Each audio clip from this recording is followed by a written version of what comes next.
সুপ্রভাত বন্ধুরা। আজ রবিবার। আমি পূর্ব মেদিনীপুর থেকে সঙ্গীতা। তোমরা সবাই কেমন আছো? আশা করছি যে যেখানে আছো সুস্থ এবং ভালো আছো। আমরাও ভালো আছি।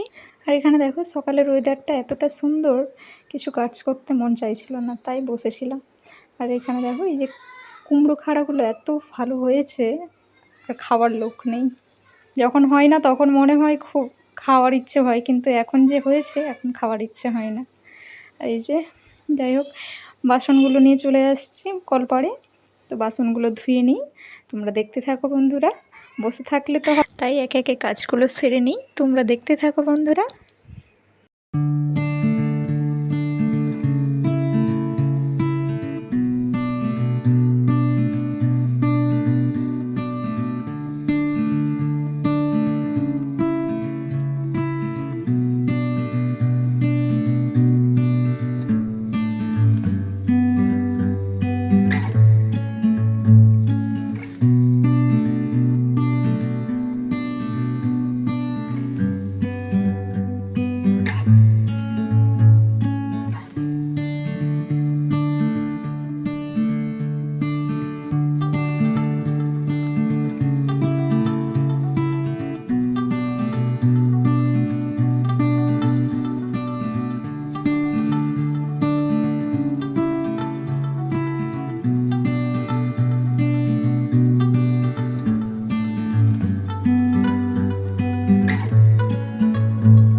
আর কেন বললাম বলো তো, যে সব দায়িত্ব বাড়ির বউদের।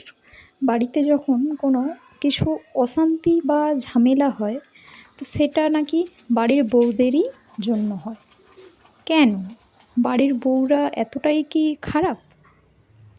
সব কিছু দায়ভার তাকে নিতে হয়।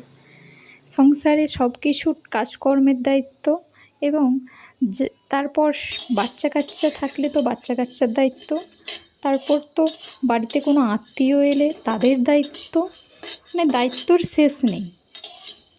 তবুও নাকি বাড়ির বউদের জন্যই সব কিছু ঝামেলা অশান্তি, সব কিছুটা নাকি তাদের জন্যই হয়। সব কিছুর কারণ যদি বউরাই হয়, তাহলে কি পরিবারের মানুষজন এটাই বলতে চায় যে একটা অপর বাড়ির মেয়েকে বাড়ির বউ করে নিয়ে আসা তাদের অপরাধ হয়ে গেছে? তো তোমাদের জানা থাকলে তোমরা একটু কমেন্টে জানিও। আর এখানে দেখো ছেলে সামাই খাবে, তাই সামাই বানিয়েছি। আর এই যে ছোটো ছেলেকে খাইয়েও দিচ্ছি।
তো এখন রান্না বান্না করবো। এই যে আজকে রবিবার, বাড়িতে মাংস হবে, তো তার জন্যই জোগাড় করে নিচ্ছি।